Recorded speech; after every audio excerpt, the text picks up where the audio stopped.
They're not gone forever. Not yet. Because if there's one truth about avoidance, it's this. They come back when they feel safe, not when you chase, not when you beg, and definitely not when you overthink every second of their silence.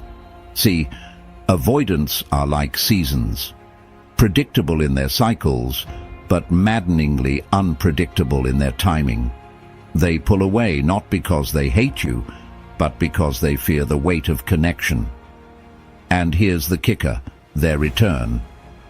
It doesn't follow your rules, your time frame, or your expectations. You think you're waiting, but in reality, you're stuck. Stoic philosopher Epictetus reminds us, man is disturbed not by things, but by the views he takes of them. The waiting, the obsessing. It's not their absence that's tormenting you. It's the story you're telling yourself about what their absence means. But what if you rewrote that story? What if you stopped waiting for them to come back and instead focused on the only timeline you can control? Your own? Because let me tell you something. When an avoidant comes back, they're not looking for the person they left behind. They're seeking the version of you they can't break. The version that's moved on, healed and grown into someone untouchable. So here's the truth they don't want you to know. The phases of their return aren't about them finding clarity. It's about them sensing a shift in you. They'll come back when they no longer feel the pull of your obsession, when your energy stops radiating "I'm waiting" and instead screams "I'm living." This isn't about playing games or reverse psychology. This is about embracing the wisdom of Marcus Aurelius. You have power over your mind, not outside events. Realize this, and you will find strength. Strength isn't found in waiting for someone to choose you. It's found in choosing yourself. And when you do, let them come back, if they dare. By then, you'll be standing so firmly in your truth that they won't know how to react. The same old tricks won't work because you'll see through them. They won't know how to manipulate a version of you who's stopped playing their game. Ace Wisdom family, it's time to own this journey. Drop a mantra in the comments, something like, "I am the author of my timeline," or "I release what no longer serves me." Hit the like button, subscribe, and let's grow together. Join the Ace Wisdom family by clicking the link in the description and becoming a channel member.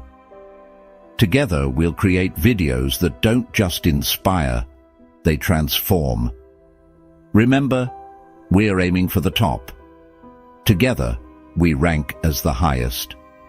Let's claim that ace spot. Watch all the phases because the last one, Phase 5, is the most crucial phase. Let's get started. Stay focused. Phase 1. The disconnect. This phase spans from immediate to 4 to 8 weeks post-breakup. This is the phase where the avoidant pulls away completely, creating emotional and physical distance. It's not about you. It's about their need to feel safe from the perceived intensity of the relationship. Their walls go up, and you're left wondering if they ever cared at all. Avoidants often enter this phase because of their deep-rooted fear of being overwhelmed by closeness. During this time, they may ignore messages or calls, seem indifferent or cold, and act as though they're perfectly fine while you're in pieces. But here's the thing. This cold detachment doesn't mean they've forgotten you. It's often a survival mechanism for them to regain their sense of control. They aren't spending all their time moving on like it appears on the surface. Instead, they're compartmentalizing, avoiding emotions, and focusing on anything but the breakup. So, what should you do in Phase 1? Respect the space. Stoic philosopher Seneca said, "Sometimes even to live is an act of courage. Allow yourself to feel the pain, but resist the urge to chase." Chasing during this phase only confirms their fear of closeness. Focus inward. Use this time for self-reflection and healing. Journaling, therapy, or even just sitting with your emotions can help you process the disconnect without spiraling. Break patterns. Stop any behaviors that feed their predictability. If they expect you to keep texting, stop. If they expect you to wait, focus on living your life instead. Avoidants thrive on familiarity.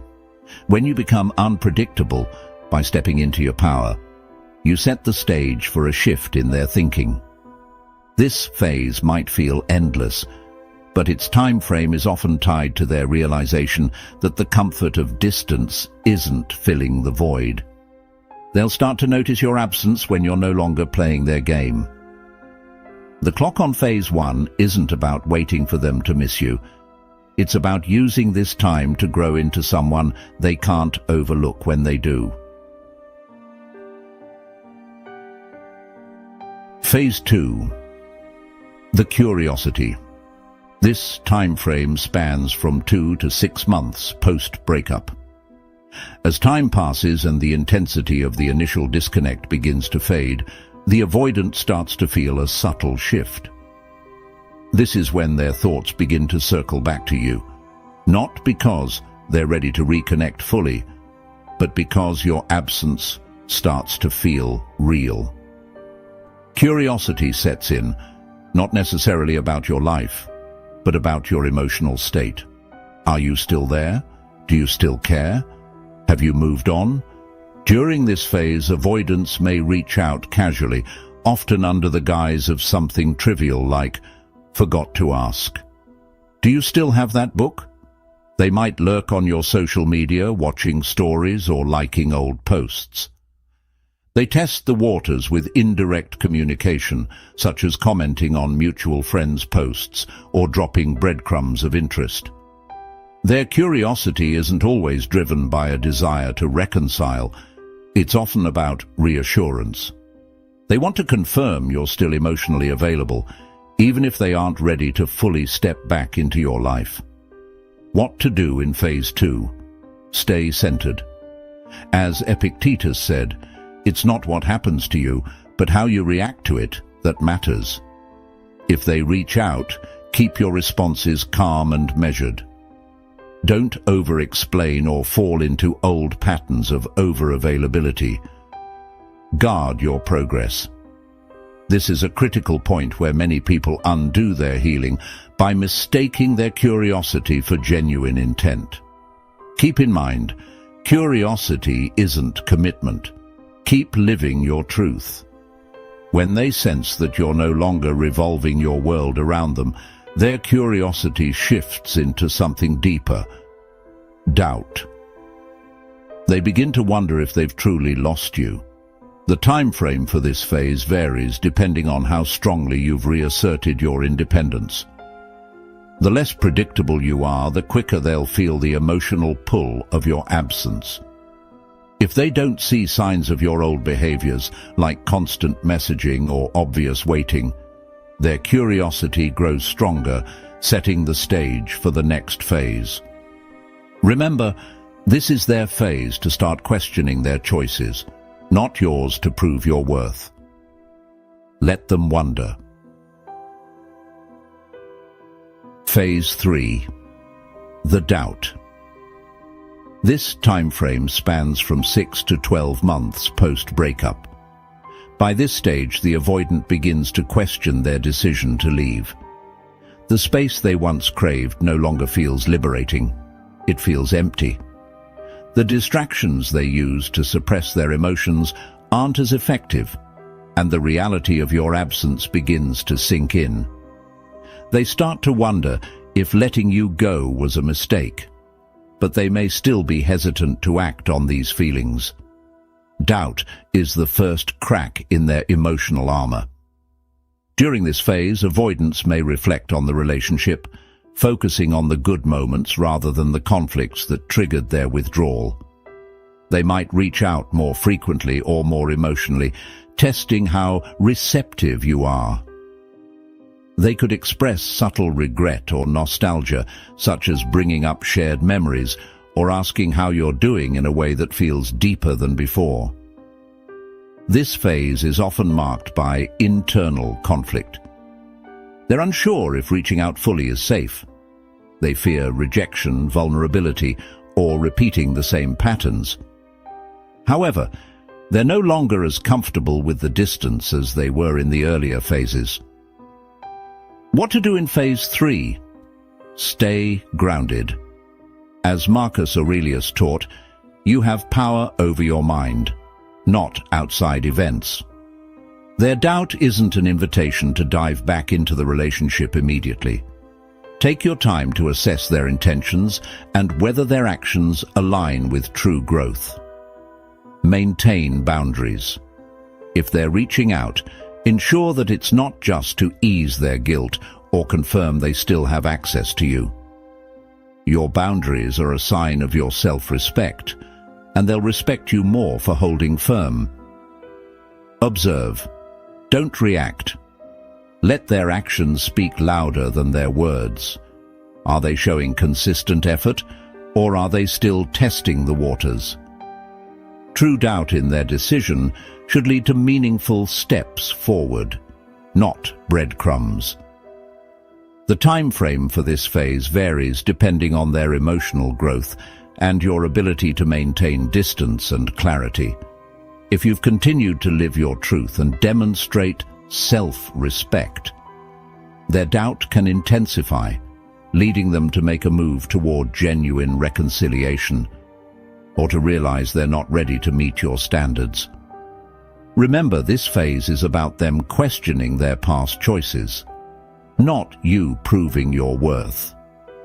Let their doubt fuel their introspection, while you remain focused on your growth and happiness. Phase 4. The approach. This time frame spans from 8 to 18 months post-breakup. This is the phase where the avoidant begins to test the waters of re-entry more deliberately. The lingering doubts from phase 3 push them toward action. They realize that the emotional distance they created hasn't brought them the peace they hoped for, and the idea of reconnecting with you starts to feel like a necessary step, not just to ease their guilt, but to explore whether the connection can be salvaged. During this phase, avoidants may reach out with vulnerability, admitting they've been thinking about you or missing you. They might ask direct questions about your life, your feelings, or whether you'd be open to reconnecting. They could show a genuine willingness to address past issues, even hinting at personal growth or changes they've made. Their approach might be cautious, as avoidants often fear rejection or being overwhelmed again. However, the key difference in this phase is that they're more intentional in their communication. They're no longer just testing your availability. They're exploring whether reconciliation is possible. What to do in phase 4? Stay discerning. As Seneca said, luck is what happens when preparation meets opportunity. If they're reaching out, evaluate their actions against their words. Are they showing real growth, or are they trying to slide back into your life without taking accountability? Set clear expectations. If you're open to reconnecting, communicate your boundaries and what you need from them moving forward. Their willingness to meet those standards will reveal how serious they are about repairing the relationship. Take your time. Rebuilding trust and connection doesn't happen overnight. Let their consistency over time prove their intentions before diving back in emotionally. The time frame for this phase varies depending on the individual and the dynamics of the relationship. For some, it might take longer as they work through their own fears and doubts. Others may approach sooner if they sense that they've truly lost you or see you thriving in your new life. Important reminder: the approach phase isn't a guarantee of reconciliation. Even if they come back, you have the power to decide whether it aligns with your growth and happiness. This is your opportunity to ask yourself, do they add value to your life now? Are they ready to be a healthy, supportive partner? If the answer is yes, proceed with caution, but an open heart. If the answer is no, remember Marcus Aurelius's wisdom.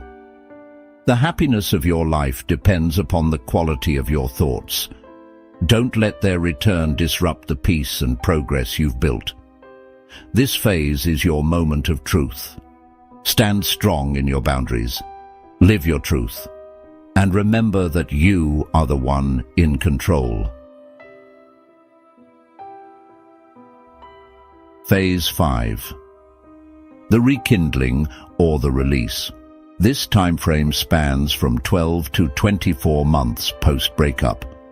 By this phase, the avoidant has reached a crossroads. They either step forward fully, ready to rebuild the connection with genuine effort and accountability, or they drift away for good. The emotional push and pull that defined the earlier phases has reached its conclusion. For better or worse, this is the phase of clarity for both you and them. If they choose to rekindle, it's often because they've reflected deeply on the relationship and their own patterns. They've realized that losing you meant losing something valuable and irreplaceable. They've made progress in addressing their fears of intimacy and connection. If they choose to release, it's often because their fear of vulnerability still outweighs their desire to reconnect. They recognize that they can't meet your standards or give you the relationship you deserve. They've settled back into their avoidant tendencies and opted for comfort over growth. What to expect during this phase? For rekindling, they'll approach with clear, actionable steps to repair the relationship, such as acknowledging past mistakes, offering solutions to address issues, and demonstrating consistent effort. Their actions, not just words, will show their readiness to rebuild. For release, you may feel a final wave of silence from them as they quietly let go. This can be bittersweet but also liberating, because it allows you to fully move on without the uncertainty that characterized earlier phases. What to do in Phase 5? Rekindling. Assess their growth. As Epictetus taught, first say to yourself what you would be, and then do what you have to do. Look for evidence that they've taken responsibility for their actions and made meaningful changes. Communicate your needs. Be clear about what you require for the relationship to succeed moving forward. If they're serious, they'll meet you where you are without resistance. Take it slow. Trust is rebuilt over time, not in a single conversation or gesture. Let their consistency guide your decision to move forward. Release. Embrace closure. Understand that their decision to release isn't a reflection of your worth, but their limitations. Focus on freedom. Use this phase as a final step in your healing, letting go of any lingering hope or doubt. Choose growth. Marcus Aurelius reminds us, the impediment to action advances action. What stands in the way becomes the way. Turn this release into an opportunity to build a life that no longer revolves around their presence. The time frame and outcome of this phase can extend over months or even years, depending on their emotional maturity and your boundaries. Whether they return or not, the most important takeaway from Phase 5 is this: you've grown into someone who doesn't need their validation.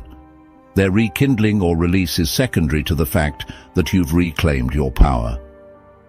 At this point, you've not only survived the breakup, you've thrived. And that's the ultimate victory. Whether they stay or go, you're standing in your truth, stronger than ever. Ace Wisdom Reminder. No matter the outcome of this phase, remember that you are in control of your narrative. Drop a mantra in the comments, something like, I choose my growth over my past, or I release what no longer aligns with my truth. Hit that like button, subscribe, and join the Ace Wisdom family by becoming a channel member. Together, we'll keep building strength, clarity, and wisdom. Ace Wisdom family, let's keep aiming high. Together, we're unstoppable. We're Ace. Welcome back, Ace Wisdom family. You might think you know what love looks like, but when you're dealing with someone who's avoidant, everything you thought you understood can become a twisted maze of emotions and mixed signals. It's like playing a game where the rules keep changing, and just when you think you've figured them out, they throw you another curveball. But here's the catch. Despite their evasive behavior, there are subtle signs that reveal their deeper feelings for you. It's like peeling back the layers of an onion. Every layer exposes a little more of the truth, a little more of what they might not be saying out loud. Stoic philosophers like Marcus Aurelius remind us that our perceptions shape our reality. When it comes to love, it's essential to remain grounded and observant. Avoidants might not wear their hearts on their sleeves, but their love can manifest in unexpected ways. It's not about grand gestures or declarations. It's about those little moments that reveal their affection, often cloaked in the very behavior that confuses you. So if you're navigating this complex emotional landscape, let's explore the 7 signs that an avoidant truly loves you. Together, we'll uncover the truth behind the silence and the distance, and learn how to read the hidden signals that might just change everything. And hey, if you find this insightful, don't forget to hit that like button and subscribe for more content that resonates with your journey. Share your own experiences in the comments below, and let's create a mantra together based on these signs. How about this? I embrace love in all its forms, recognizing the truth behind the silence. If you want to take your support further and help us produce even better content, consider becoming a member of the Ace Wisdom family. Just click the link in the video description. Your support helps us grow and reach more people who need this message.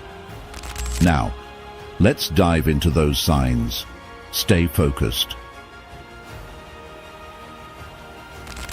Sign number 1. They initiate contact, even if it's brief. One of the clearest signs that an avoidant loves you is their willingness to reach out, even if it's just a quick message or call.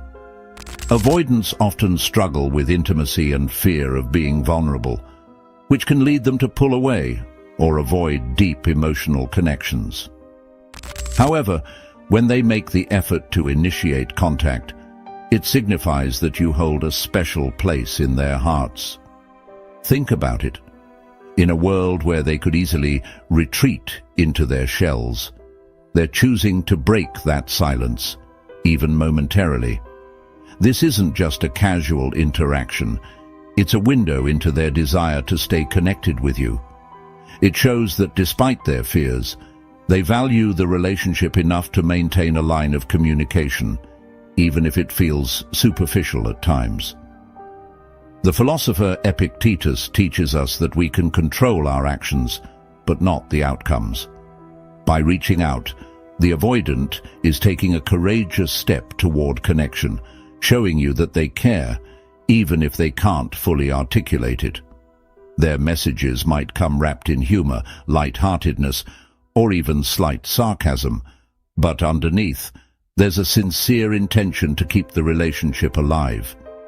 So, if you find that they're making the effort to contact you, Cherish those moments. Each interaction, no matter how brief, is a testament to their love, reminding you that even the most guarded hearts can find ways to express their feelings. It's essential to appreciate these small gestures without pressuring them for more. In this way, you create a safe space for their love to grow. Remember, every sign of love from an avoidant is an invitation to understand them better. Recognizing this first sign can help you navigate your relationship with patience and empathy. If you resonate with this, share your thoughts in the comments. And don't forget to like and subscribe for more insights into understanding the nuances of love. Sign number 2. They share personal stories or vulnerabilities. Another significant sign that an avoidant loves you is when they start sharing personal stories or vulnerabilities. For someone who tends to keep their distance, revealing intimate details about their life is a big deal. This kind of openness signifies trust and a willingness to let you in, even if it's uncomfortable for them. When an avoidant begins to share pieces of their past, their fears, or even their dreams, they're showing you a side of themselves that they usually keep hidden. They might not be the type to express their feelings with grand declarations, but their willingness to open up about personal experiences is a profound indication that they see you as someone special. They're letting their guard down, even if it's just a crack, and that's a step toward deeper intimacy. As the Stoic philosopher Seneca once said, "The bravest sight in the world is to see a great man struggling against adversity." It takes immense courage for an avoidant to confront their vulnerability and share it with someone else. By sharing their stories with you, they're engaging in a form of emotional risk-taking that goes against their instinct to protect themselves. This act can speak volumes about their feelings, as it shows that they're willing to face the discomfort of vulnerability to foster a connection with you. If you notice this shift in your interactions, it's crucial to respond with empathy and understanding. Avoidants can be sensitive to judgment and rejection, so creating a safe space for them to share their thoughts is essential. Encourage their openness with your active listening, validation, and non-judgmental support. This can help them feel more comfortable continuing to share, reinforcing their love for you. So, if they've started to let you into their world, recognize it as a meaningful sign of affection. Each shared story is a building block toward a stronger bond, and your understanding can help them feel more secure in your relationship. If you relate to this sign, share your experiences in the comments. And remember to like and subscribe for more insights on navigating love with an avoidant partner. Sign number 3. They show small acts of kindness. One of the subtle yet profound signs that an avoidant loves you is their tendency to express love through small acts of kindness. While they may struggle with verbalizing their feelings or openly displaying affection, their love often shines through in thoughtful gestures that demonstrate care and consideration for your well-being. These small acts can manifest in various ways. Perhaps they remember your favorite snack and surprise you with it, offer to help with a project you've been working on, or take the time to check in on you when you're feeling down. Even if they don't explicitly say "I love you," these actions convey a deeper message about their feelings for you. It's as if they are saying, "I may not always know how to express my emotions, but I care about you in ways that I hope you can feel." As Aristotle wisely noted, "What is a friend? A single soul dwelling in two bodies."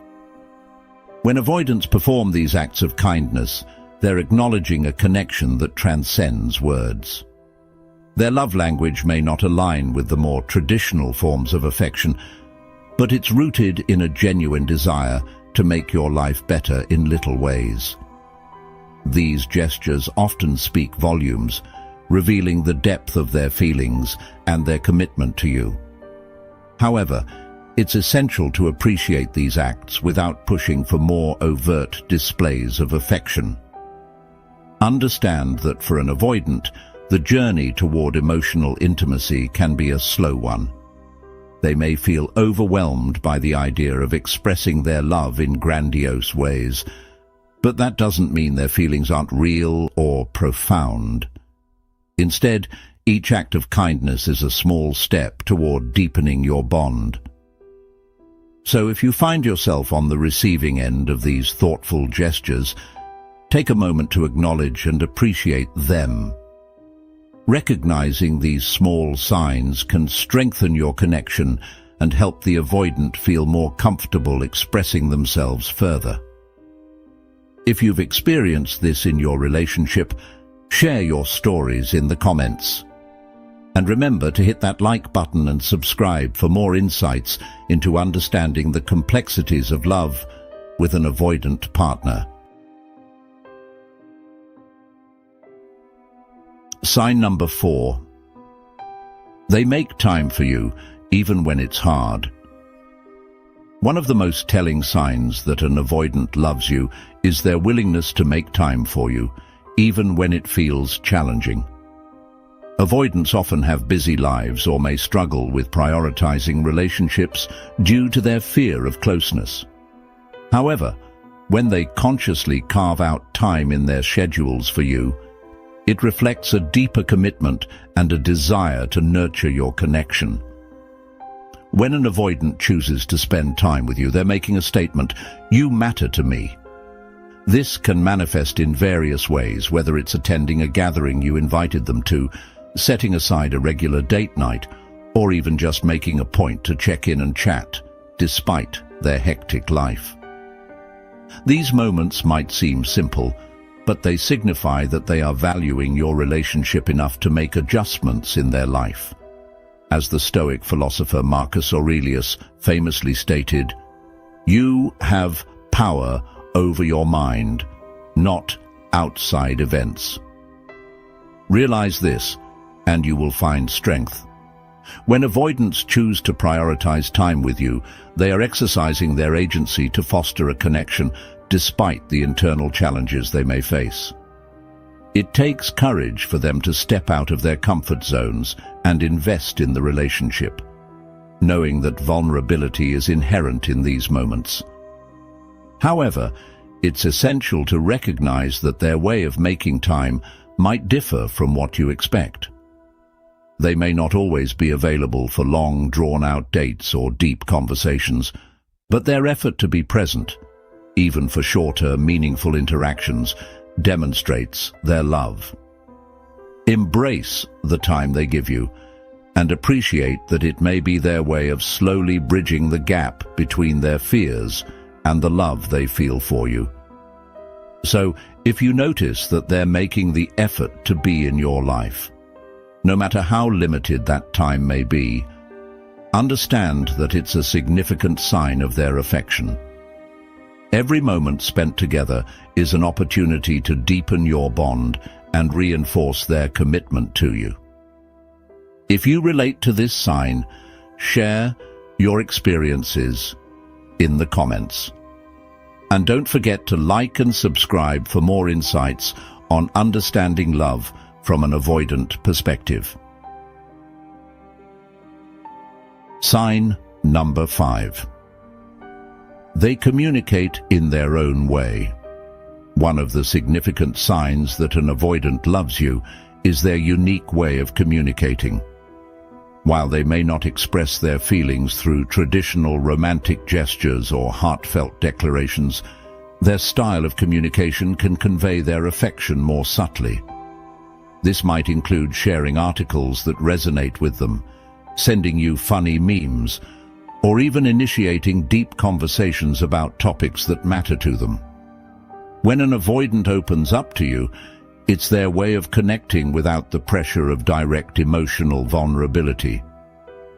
They might use humor to lighten the mood or share personal insights through casual conversations, revealing their inner thoughts and feelings in a less intimidating manner. This kind of communication can be an invitation for you to engage on a deeper level without overwhelming them. As the philosopher Friedrich Nietzsche once said, "There is more wisdom in your body than in your deepest philosophy." For avoidants, expressing love through their preferred communication style allows them to connect with you on their terms, making it easier for them to navigate their emotions while still building intimacy. Pay attention to these moments. They are often filled with significance, even if they seem understated. It's essential to approach these interactions with an open heart and mind. Avoidants may need time to feel comfortable expressing themselves more openly, so try to create an environment where they feel safe to share their thoughts. Encouraging their communication style can help them feel validated, fostering a deeper connection over time. So, if you find that they're communicating with you in their own unique way, recognize it as a meaningful sign of their love.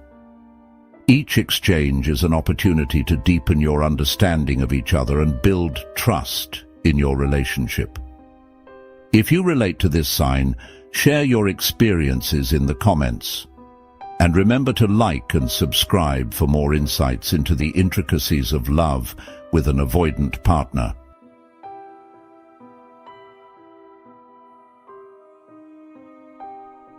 Sign number 6. They show interest in your life and well-being. When an avoidant loves you, one of the most profound signs is their genuine interest in your life and well-being. Despite their tendencies to keep their distance, they'll make an effort to inquire about your day, your feelings, and your aspirations. This interest might seem subtle, but it carries significant weight and reflects their care for you. An avoidant might not always verbalize their affection, but their questions and attentiveness to your needs demonstrate a desire to connect and support you. They may remember important details about your life, like your favorite activities or upcoming events, and ask about them, indicating that they're invested in your happiness and success.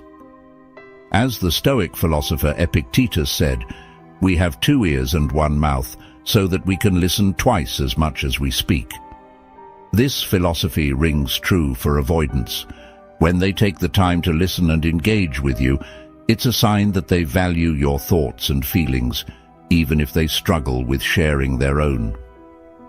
Encouraging this interest can create a nurturing environment that helps them feel safe to express their emotions over time. Respond with gratitude and openness when they ask about your life, as it reinforces their commitment to understanding you better. This two-way communication can foster intimacy and trust, helping to bridge the gap between their fears and their love for you. If you've noticed that your avoidant partner consistently shows interest in your life, appreciate it as a meaningful sign of their affection. It's their way of saying, "I care about you and want to be part of your journey." If you relate to this sign, share your experiences in the comments. And don't forget to like and subscribe for more insights on understanding the complexities of love with an avoidant partner. Sign number 7. They reach out after conflicts. The final sign that an avoidant loves you is their tendency to reach out after conflicts or disagreements. Avoidants often fear confrontation and may withdraw during tense moments. But if they take the initiative to reconnect after a disagreement, it signifies that they value the relationship and are committed to resolving issues. This behavior can manifest as a simple text, checking in, or a more in-depth conversation about what happened. When an avoidant reaches out post-conflict, they're signaling that they don't want to let misunderstandings linger and are willing to engage in constructive dialogue. This is a significant step for them, as it indicates their desire to move past the conflict and maintain a connection with you. As the Stoic philosopher Seneca wisely stated, "It is not the man who has too little, but the man who craves more, that is poor." For avoidance, the desire to mend the relationship after conflict shows a level of emotional wealth. They recognize that love requires effort and communication, and they're willing to put in that work, even if it's uncomfortable. If your avoidant partner is making the effort to reach out after a disagreement, it's essential to acknowledge their courage and openness. Responding with empathy and understanding can reinforce their willingness to engage in future conversations, creating a safe space for both of you to express your thoughts and feelings. So, if you've noticed that they take the initiative to reconnect after conflicts, recognize it as a powerful sign of their love. It's an affirmation of their commitment to the relationship and a step toward deeper intimacy. If you relate to this sign, share your thoughts in the comments. And remember to hit that like button and subscribe for more insights into understanding love with an avoidant partner. As we wrap up this exploration of the signs that an avoidant loves you, it's important to remember that every relationship is unique, and understanding these signs requires patience and empathy. Avoidants may not express their feelings in the conventional ways, but their love can be profound and meaningful when you look closely. From initiating contact and sharing personal stories to showing kindness and making time for you, each of these signs paints a picture of their deeper affection. Love is often a journey filled with ups and downs, and recognizing these signs can help you navigate the complexities of your relationship. As we've discussed, it's crucial to foster an environment where both you and your avoidant partner feel safe to express your feelings, communicate openly, and build trust. If you found this video helpful, please take a moment to hit that like button and subscribe for more insights into understanding love and relationships. Your support allows us to continue creating quality content that resonates with your journey. We'd love to hear from you. In the comments, share your experiences and any signs you've noticed that indicate your avoidant partner loves you. Let's create a community of understanding and support. And remember to join the Ace Wisdom family by becoming a channel member. Click the link in the video description to help us produce even better content. Thank you for watching, and until next time, embrace the journey of love and connection, even in its most complex forms. Silence. They tell you it's a weapon, but is it? They know your silence. They've memorized the pattern. They know the length, the reason, and the outcome. Silence without intent isn't mysterious. It's predictable. It's the move they've already accounted for, the script they've rehearsed 100 times. And while you sit there, hoping your silence stirs something inside them, let me be blunt. It doesn't. It never has. They aren't confused by your silence. They're comfortable in it. They know exactly how long you'll keep quiet before you crack, and they're counting the seconds. But what if I told you there's a strategy that's better than silence? Something they can't predict. Something they've never encountered. A move so powerful, it shifts the entire game, puts you back in control, and makes you untouchable. This strategy isn't about shouting your emotions, pleading for attention, or creating drama. It's about embracing a truth so undeniable, so unapologetic, it forces them to confront what they fear most. You're no longer playing their game. As the Stoic philosopher Marcus Aurelius said, You have power over your mind, not outside events. Realize this, and you will find strength. That's the foundation of this strategy. It's not about manipulating them, it's about mastering yourself. It's about speaking a truth so clear that it's impossible to ignore. And no, this isn't about emotional revenge or fiery comebacks. It's about calm, steady, unshakable clarity. You see, silence without purpose is weakness. But the truth? Truth is untouchable. When you step into this power, you don't just silence them, you make them irrelevant. They don't know how to react when you're no longer the person they could read, control, or manipulate. And here's where you come in. Take a moment to reflect on this. What truth have you been hiding behind your silence? What truth, if spoken, could set you free? Comment below with your mantra, a declaration that you are done playing the old games. Say it with me. I will own my truth. Write it. Declare it. Make it real. Now, if you're ready to take this journey further, join the Ace Wisdom family. Hit that like button, subscribe, and become a member of this movement by clicking the link in the video description. Together, we can create videos that challenge the status quo, elevate our minds, and help us rank as the ace and the wisest among them all. Remember, your silence isn't your greatest strength. Your truth is. And once you speak it, there's no going back. Let's make this the moment you change the game for good. Stay focused.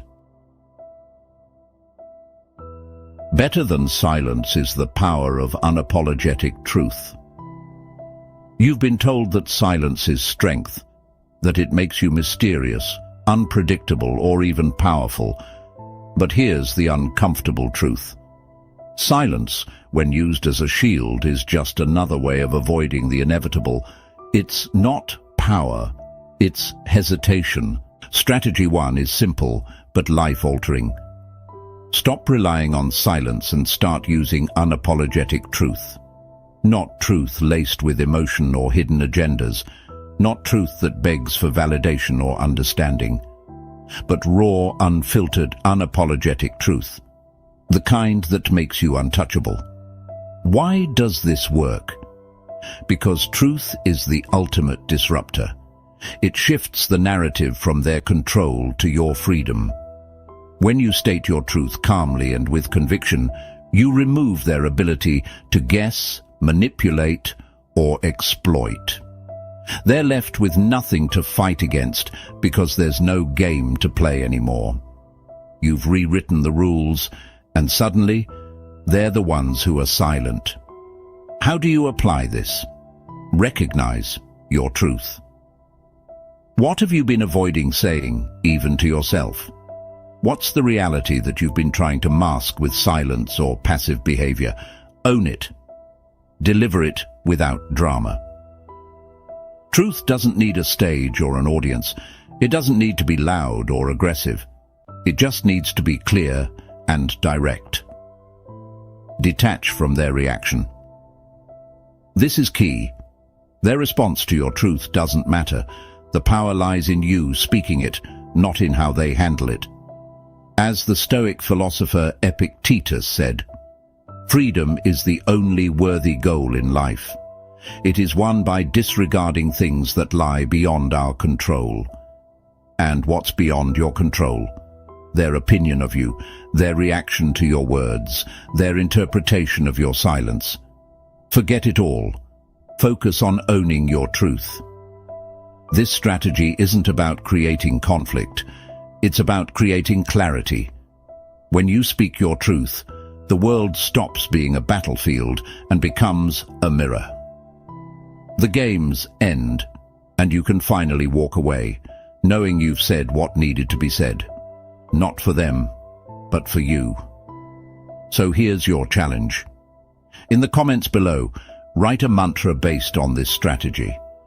Something like, I will no longer be silent. I will speak my truth and live my freedom. Let this be your declaration, your first step toward a life where your voice matters more than their expectations. Join the Ace Wisdom family by subscribing and becoming a member today. Together we'll explore more strategies like this. Strategies that will change how you think, act, and live. Because truth isn't just power, it's liberation. Strategy 2. The power of non-reaction. If strategy 1 is about using unapologetic truth to reclaim your power, strategy 2 is about an even subtler, sharper tool, non-reaction. Imagine this. They're expecting you to lash out, explain yourself, or fold under the pressure of their manipulations. But instead of playing along, you choose stillness. Not silence, stillness. Non-reaction is not passive, it's active, it's deliberate. It's when you acknowledge what's happening, but you refuse to give it the emotional fuel it needs to control you. As the Stoic philosopher Seneca wisely said, you have power over your mind. Realize this, and you will find strength. Here's why this works. When you stop reacting to their provocations, you remove their ability to manipulate. You deny them the satisfaction of seeing you flinch. Without a reaction, their words and actions lose their impact. They become powerless. How do you apply this? Pause before you respond. When you're provoked, stop, take a deep breath. Ask yourself, does this deserve my energy? Most of the time it doesn't. Observe without absorbing. Let their words or actions pass through you, like wind through an open window. Acknowledge their behavior without internalizing it. Redirect your focus. Instead of dwelling on their attempt to provoke you, focus on what you can control. Your mindset, your priorities, your growth. What makes this better than silence? Silence can still carry a weight of tension, fear, or pain. Non-reaction, on the other hand, is rooted in confidence. It shows them and yourself that you are unfazed, unbothered, and untouchable. This doesn't mean you avoid confrontation forever. It means you choose when and where to engage. And when you do, it's on your terms, not theirs. As Marcus Aurelius said, you always own the option of having no opinion. You can clear your mind of judgment and simply see things for what they are. That's the essence of strategy 2, clearing your mind of their noise and standing firm in your peace. Now, let's put this into action. In the comments, write a mantra based on this strategy. Try something like, I will not react to chaos. I will protect my peace and power. Declare it. Own it. And if you're ready to master more strategies like this, join the Ace Wisdom family by subscribing and becoming a member today. Let's build a community of clarity, strength, and wisdom, where we rise above the noise and become unstoppable. Because the greatest power lies in knowing when not to react. Strategy 3. The power of redirection. They want you stuck. Stuck in anger, stuck in silence, stuck in their game. They want you focused on them, because as long as they're the center of your energy, they still have control. But what if you took all that energy they try to drain and redirected it? What if you turned their chaos into fuel for your growth? This is strategy 3, the power of redirection. It's about shifting your focus entirely. Instead of reacting to their provocations or brooding in silence, you use every ounce of energy they pull from you and pour it into something they can't touch, yourself. Why is this strategy better than silence? Because silence is neutral. Redirection is transformative. It's active. It turns the situation into an opportunity. They may expect your silence or your reaction, but they'll never expect you to rise higher because of them. Here's how it works. Acknowledge the distraction. See their behavior for what it is, a distraction meant to keep you in their orbit. Recognize it, and then consciously decide to move beyond it. Choose your focus. What area of your life have you been neglecting? Your health? Your career? Your passions? Take the energy they're trying to drain and invest it there. Build, create, grow. Measure your progress.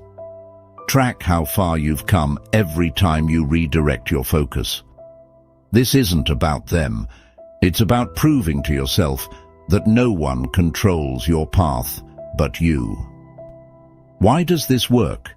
Because redirection flips the script. Instead of letting them pull you down, you use their attempts to lift yourself higher. They may still try to provoke you, but they'll notice the difference. You're not just ignoring them, you're thriving because of them. That's power they can't take away. As the Stoic philosopher Marcus Aurelius said, the impediment to action advances action. What stands in the way becomes the way. Their attempts to block you are just stepping stones if you choose to make them so. How to start? The next time they provoke you, pause. Ask yourself, how can I use this moment to grow? Maybe you channel that frustration into a workout, dive deeper into your work, or start a new project. Whatever you do, make sure it's for you. Watch as they lose their hold on you while you gain momentum in your life. Declare your power. In the comments, write a mantra for this strategy. Try something like, I will turn every distraction into an opportunity. I will grow beyond their control. Write it, own it, live it. And if you're ready to learn more about turning challenges into triumphs, join the Ace Wisdom family. Hit that like button, subscribe, and become a member today by clicking the link in the description. Together, we'll rise above the games and distractions and become the ace and the wisest versions of ourselves. Because when you master the art of redirection, nothing and no one can hold you back. Strategy 4. The power of decisive action. They expect hesitation. They thrive on your indecision, your doubts, and your tendency to overthink. That's how they keep you stuck, trapped in a loop of what-ifs and second-guessing. But what if, instead of pausing or retreating, you chose action? Not just any action, but deliberate, confident, decisive action that shifts the game entirely. This is Strategy 4, the power of decisive action. It's about taking control, breaking the cycle, and doing what they never expected, moving forward without them in mind. Why is this strategy better than silence? Silence keeps you waiting. Decisive action moves you forward. Silence gives them room to guess, while action shows them you're no longer waiting for their approval, validation, or reaction. What does decisive action look like? It doesn't mean rushing or acting impulsively. It means making intentional moves that prioritize your growth, your goals, and your freedom. Here's how you implement it. Identify the stagnation.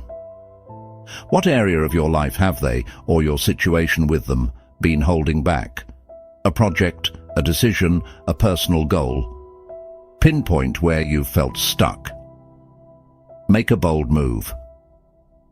Do something you've been hesitating to do.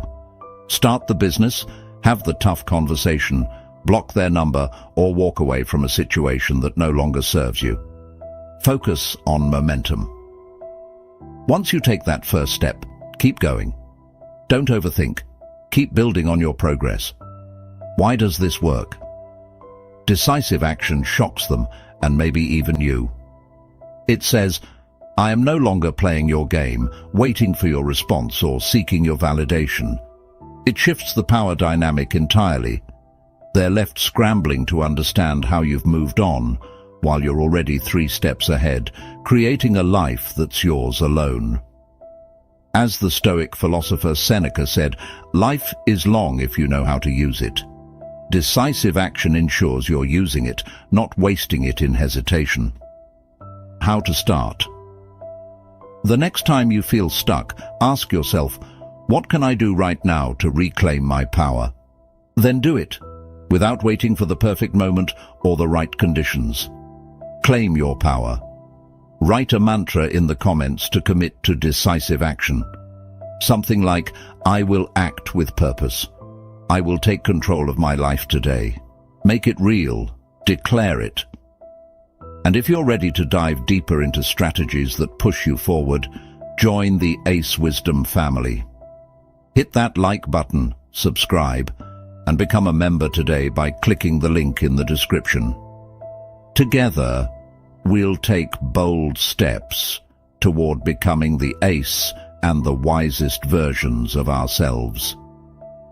Because when you act decisively, the power shifts, and from that moment on, the game is entirely yours. Strategy 5. The power of detachment. They've kept you tied up, haven't they? Not physically, but emotionally. Through their words, actions, or silence, they've kept you tangled in a web of frustration, confusion, and hope. But here's the truth. They only have power over you because you're still attached. What if you broke free? What if you practiced detachment and reclaimed everything they've been holding hostage? Your peace, your energy, your life. This is Strategy 5, the power of detachment. It's about releasing the emotional grip they have on you and stepping into the clarity and freedom you deserve. Why is this strategy better than silence? Silence might seem like distance, but it often hides emotional attachment, anger, resentment, or hope for a change. Detachment, on the other hand, is true freedom. It's when you no longer care what they do or think because their actions no longer affect your state of mind. What does detachment look like? It's not about being cold or indifferent. It's about choosing to stop investing energy into what doesn't serve you. Detachment doesn't mean you stop loving or caring. It means you stop clinging. Here's how you practice detachment. Recognize what's holding you back. Is it anger? Hope for their validation? Fear of moving on? Identify the emotional tie that keeps you tethered. Shift the focus. Back to you. Detachment isn't about them. It's about reclaiming your energy. Start pouring that energy into your own growth, goals, and well-being. Set boundaries. Without guilt. Detachment often means saying no, stepping away, or cutting ties. Do it confidently, knowing you're protecting your peace. Why does this work? When you detach, their power over you disappears. They can no longer provoke you, manipulate you, or keep you stuck. You stop waiting for them to change, and instead you create change for yourself. As the Stoic philosopher Epictetus said, "He who is free of desire is free of sorrow." Detachment isn't just freedom, it's peace. How to start? When their words or actions start pulling at you, pause. Remind yourself, this is their issue, not mine. I choose to let go. Then redirect your thoughts and energy to something that truly matters to you. Declare your detachment. Write a mantra in the comments to commit to this strategy.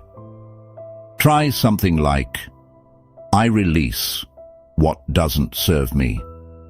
I choose peace and freedom. Say it out loud. Make it your truth. And if you're ready to fully embrace the freedom that detachment brings, join the Ace Wisdom family. Hit the like button, subscribe, and become a member by clicking the link in the description. Together, we'll continue to rise above the noise and distractions and become the ace and the wisest versions of ourselves. Because when you master the art of detachment, no one and nothing can hold you back. You are free. Strategy 6. The power of reframing. They've got you seeing things their way, don't they? Twisting the narrative, keeping you stuck in a version of the story where they hold all the cards. But what if you could rewrite that story?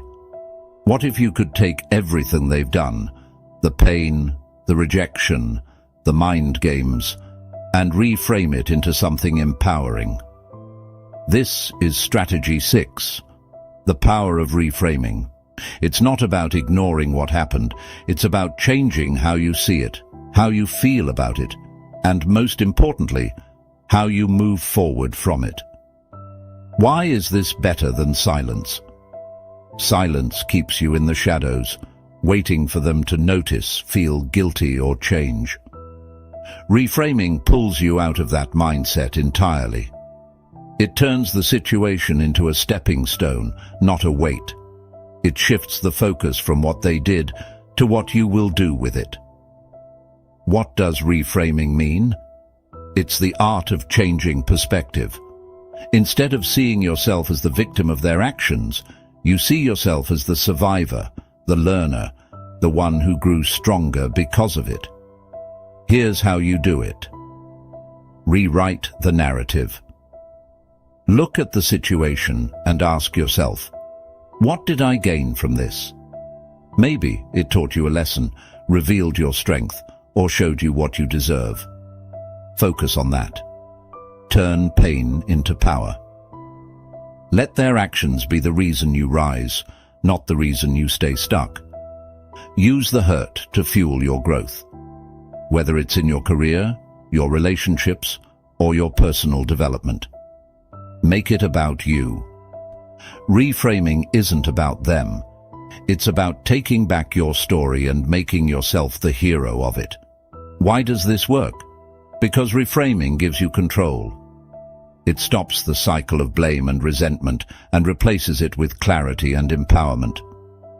As Marcus Aurelius wrote, you have power over your mind, not outside events.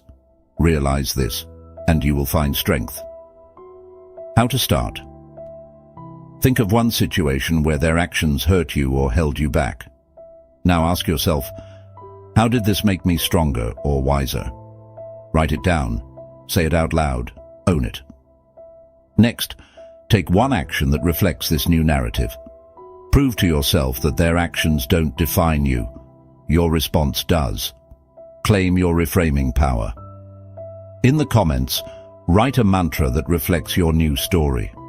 Something like, I will turn every setback into a step forward.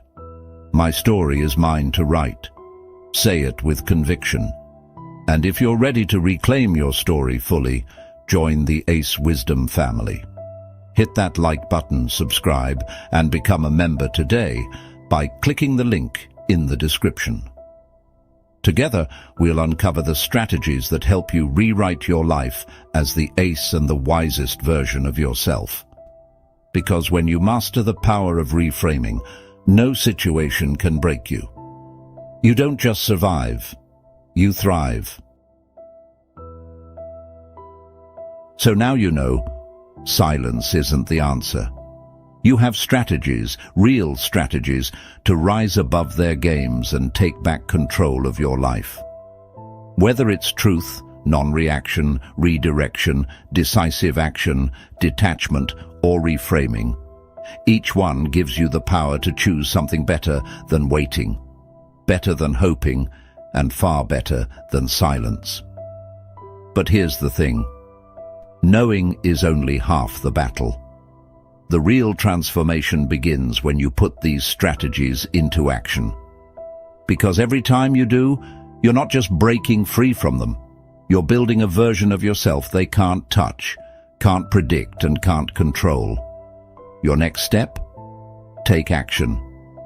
In the comments, write the mantra that resonates with you the most. Declare it. Make it yours. Whether it's I own my truth, I protect my peace, or I choose to thrive, let it be the start of your transformation. And if you're ready to dive deeper and rise higher, join the Ace Wisdom family.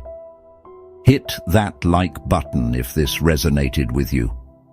Subscribe to the channel so you never miss the strategies that will change your life.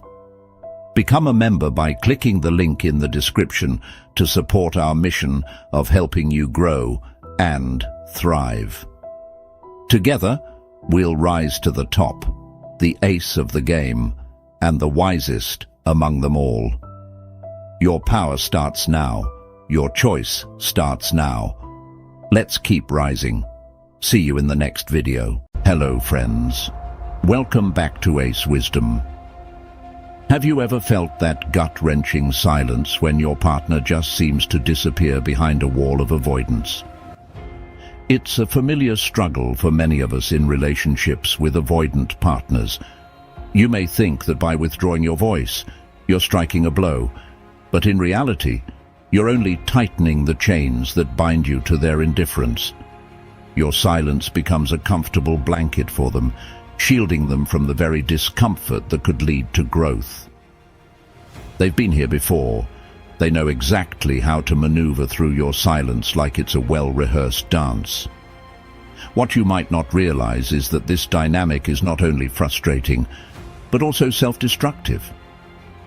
Stoic philosophers like Epictetus and Marcus Aurelius teach us the importance of self-control and the power of truth.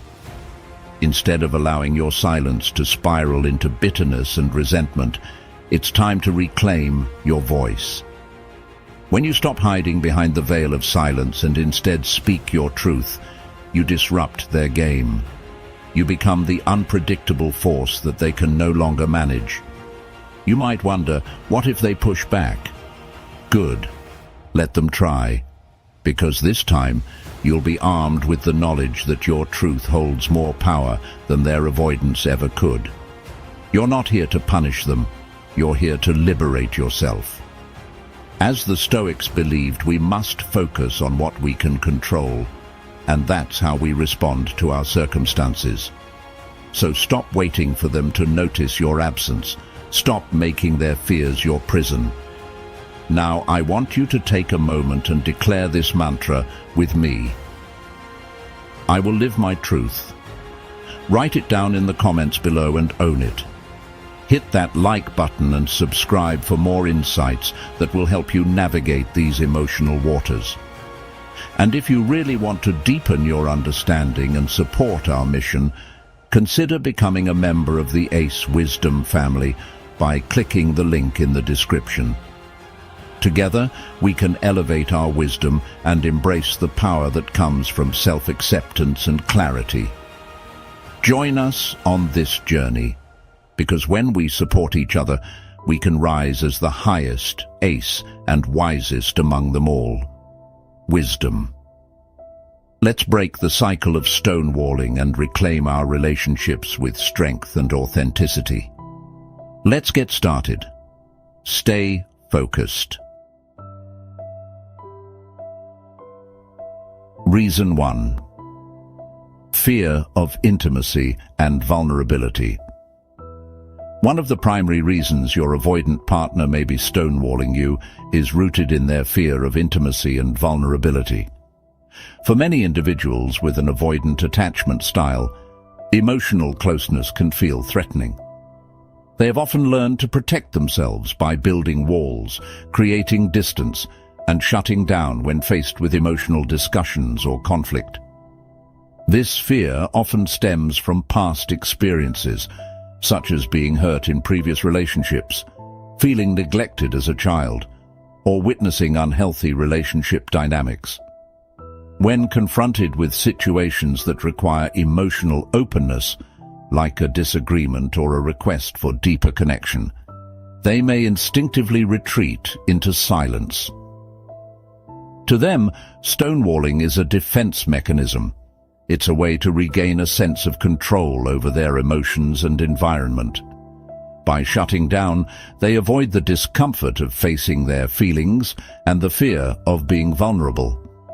Unfortunately, this can leave you feeling isolated and confused, as their silence often feels like rejection or a lack of care. Understanding this fear can help you approach the situation with compassion. It's essential to recognize that their stonewalling isn't necessarily a reflection of their feelings for you, but rather a protective response to their own emotional struggles. To address this, consider creating a safe space for open communication. Encourage them to express their feelings and reassure them that vulnerability doesn't equate to weakness. By breaking down these barriers together, you can foster a healthier relationship dynamic where both partners feel valued, heard, and understood. It's not an easy journey, but with patience and understanding, you can help your partner move past their fears and toward a more intimate connection. What are your thoughts on this? Share your experiences in the comments, and don't forget to like and subscribe for more insights. If you want to dive deeper and join the Ace Wisdom family, click the link in the description to become a channel member. Together, we can learn to navigate the complexities of love and relationships. Reason 2. A coping mechanism for conflict. Another significant reason your avoidant partner may be stonewalling is that it serves as a coping mechanism for conflict. When faced with disagreements or emotional discussions, they might instinctively retreat rather than engage, viewing confrontation as an overwhelming and stressful experience. This tendency is often rooted in their past, where they may have learned that conflict leads to negative outcomes or emotional pain. For someone with an avoidant attachment style, conflict can trigger anxiety and fear, prompting them to shut down rather than address the issue head-on.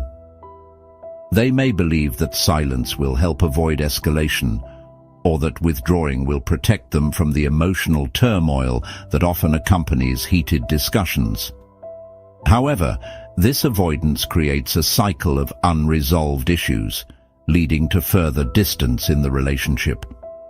It's essential to recognize that their stonewalling is not a personal attack on you or a reflection of their feelings. Instead, it is a defense mechanism to cope with the discomfort of conflict. In their mind, silence is a way to regain control over an overwhelming situation. Unfortunately, this approach can leave you feeling unheard and frustrated, as important conversations go unaddressed. To help break this pattern, it's crucial to approach conflict with empathy and understanding. Instead of responding to their silence with anger or frustration, consider creating a low-pressure environment for discussion. Encourage open dialogue by expressing your feelings calmly and inviting them to share their perspective without fear of judgment. You might say something like, "I know talking about this can be tough, but I really value your thoughts and feelings. Let's work through this together." By reframing conflict as an opportunity for growth rather than a threat, you can help your partner feel more comfortable engaging in difficult conversations. This shift can gradually encourage them to replace stonewalling with healthier communication strategies, allowing both of you to navigate conflicts more constructively. What do you think about this approach? Have you experienced similar situations in your relationship? Share your thoughts in the comments, and don't forget to like and subscribe for more insights. And if you want to be part of our supportive community, click the link in the description to become a channel member of the Ace Wisdom family. Together, we can learn to tackle conflict with courage and understanding. Reason 3. Low self-esteem and fear of judgment. A third reason your avoidant partner may be stonewalling you is rooted in low self-esteem. and a fear of judgment. Many individuals with avoidant attachment styles struggle with feelings of inadequacy and worry that their thoughts or emotions won't be accepted or understood by their partner. This can lead them to withdraw rather than risk opening up and exposing their vulnerabilities. When faced with emotional discussions or the prospect of sharing their feelings, they may fear that they will be criticized, dismissed, or invalidated. This fear can be paralyzing and cause them to retreat into silence as a means of self-protection. They may believe that staying silent is safer than risking the rejection or disappointment that might come from expressing themselves. This behavior often stems from past experiences where they felt judged or misunderstood, whether in relationships, family dynamics, or social interactions.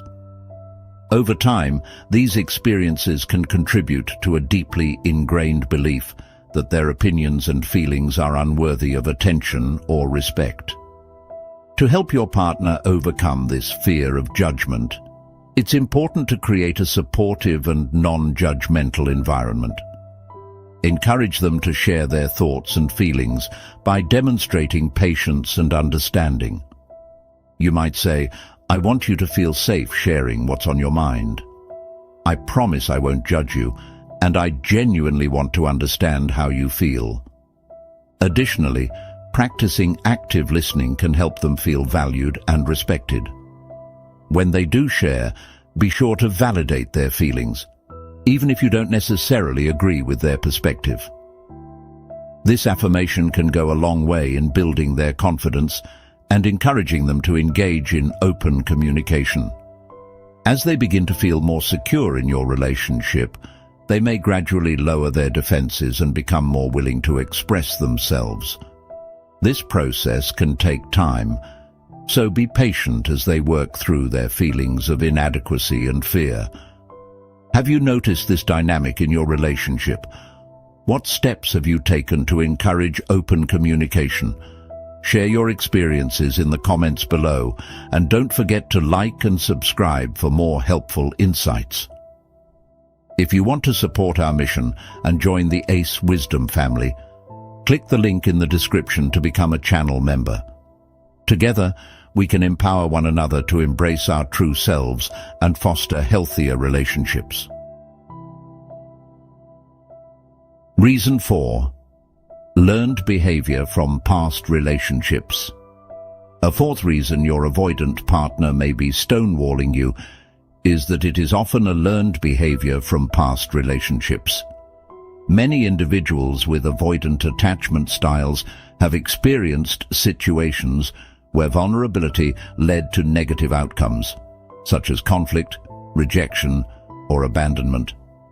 As a result, they may have adopted stonewalling as a protective strategy, believing that emotional withdrawal is the safest way to navigate relationships. These past experiences can create a deeply ingrained belief that opening up or expressing emotions is inherently risky.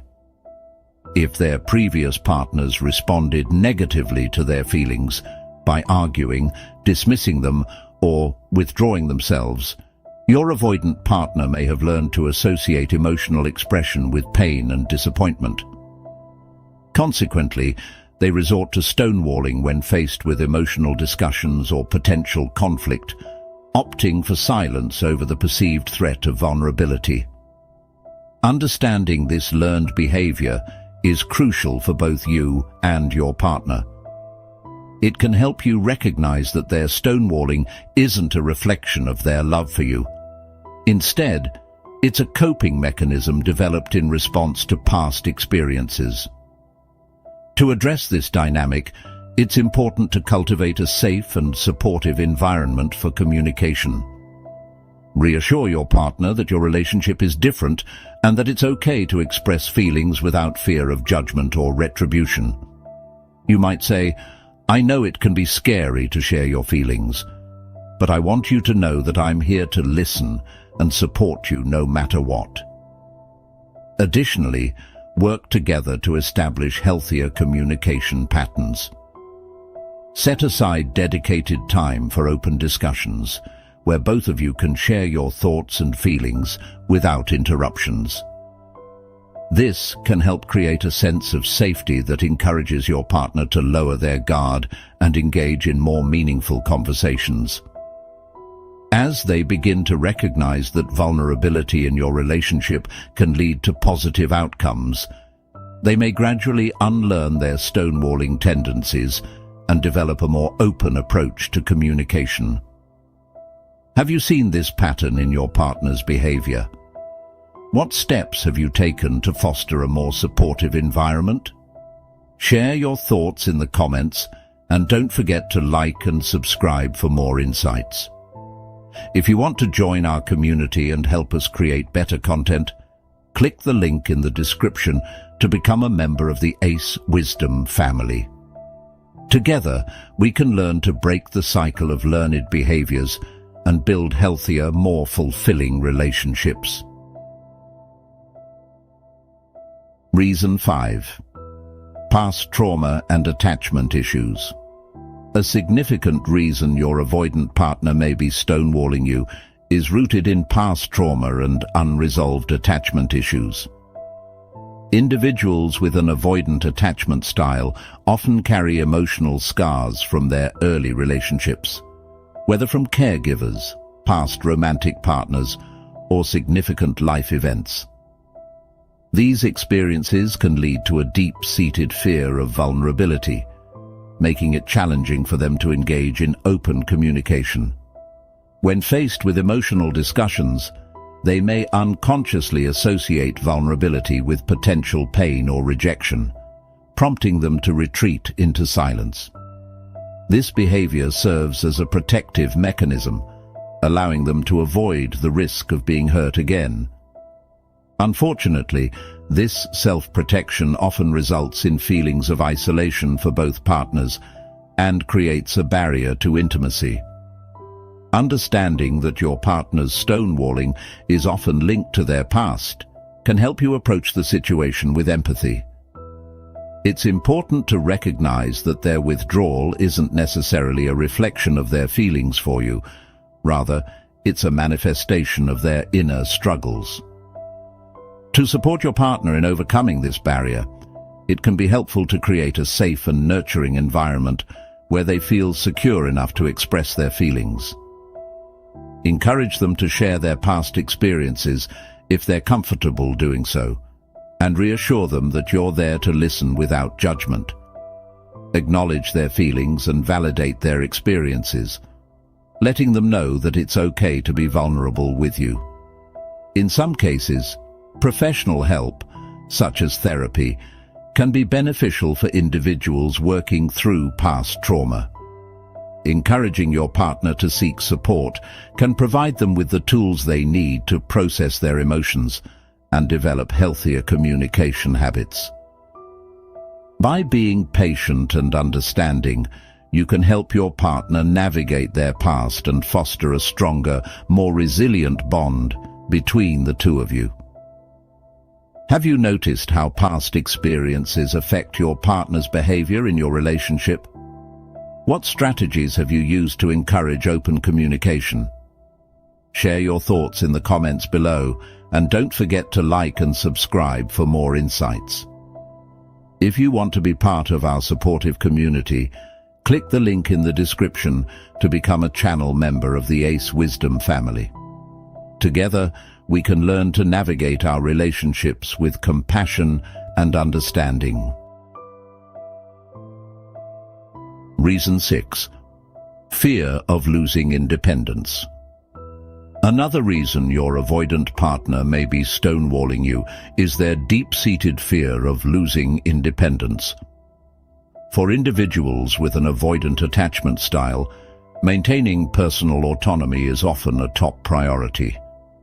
They may have experienced relationships in the past where they felt smothered, controlled, or overwhelmed by their partner's needs.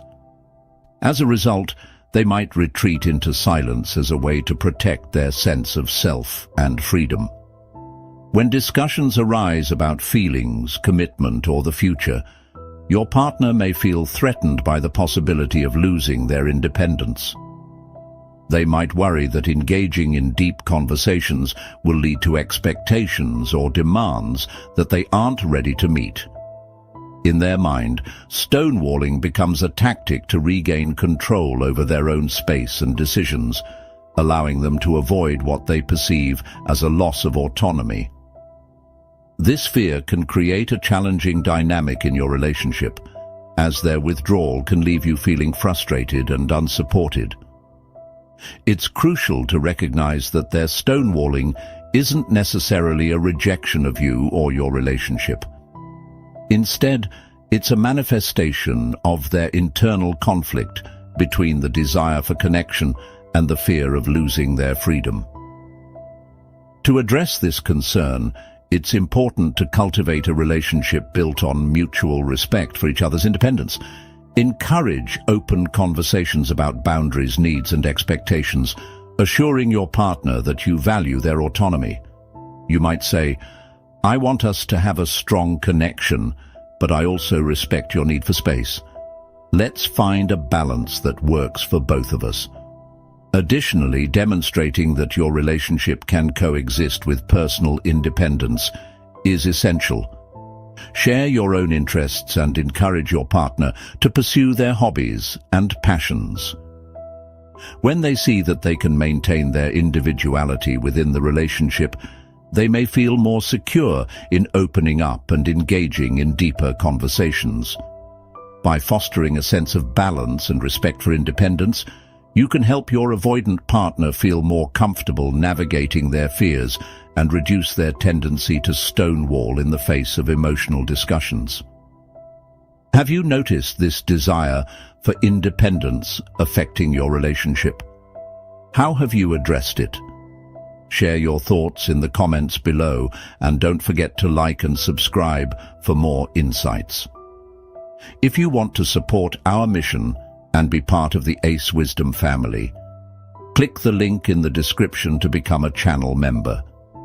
Together we can learn to balance connection and independence for healthier, happier relationships. In conclusion, navigating a relationship with an avoidant partner who frequently stonewalls can be challenging, but understanding the underlying reasons for their behavior is crucial. Whether it's rooted in fear of intimacy, conflict, low self-esteem, learned behaviors, emotional overwhelm, a desire for control, or a need for processing space. Recognizing these factors can pave the way for more open and meaningful communication. By approaching your partner with empathy, creating a safe environment for sharing feelings, and encouraging mutual respect for independence and emotional needs, you can foster a stronger connection. Remember, it's about finding a balance that works for both of you, allowing for both vulnerability and the freedom to express yourselves authentically. As you embark on this journey of understanding and growth together, don't hesitate to share your experiences and insights in the comments below. I'd love to hear how you're navigating these challenges in your relationship. And if you found this video helpful, please give it a thumbs up and subscribe for more content focused on fostering healthier connections. For those who want to dive deeper and support our mission to create high-quality content, consider joining the Ace Wisdom family by becoming a channel member. Click the link in the description to learn more.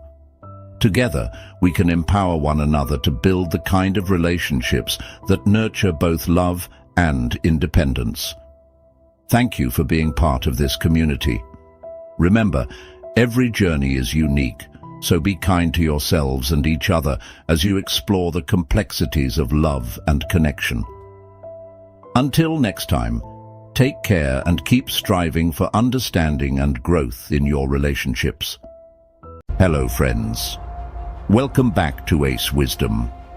You know, sometimes we find ourselves tangled in a web of emotions, especially when it comes to avoidant exes. They've mastered the art of detachment, and they've left us feeling like we're chasing shadows. It's a familiar dance, isn't it? You think you're taking a bold step by showing them your strength through silence, but deep down, they're not flustered by your distance. Instead, they're comforted, knowing you're just playing into their hands once again. But here's the reality. Silence isn't the weapon you think it is. It can be a double-edged sword. You might think you're punishing them by pulling away, but in reality they're just sitting back, waiting for you to crack. Remember the wisdom of Epictetus, who said, "It's not what happens to you, but how you react to it that matters." This time, let's change the narrative. Let's shift the focus from them back to you, where it truly belongs. What if I told you that by doing just 7 specific things, you could flip the script and regain your power? You don't need to resort to games or manipulation. Instead, you can harness your true self, something they can't ignore.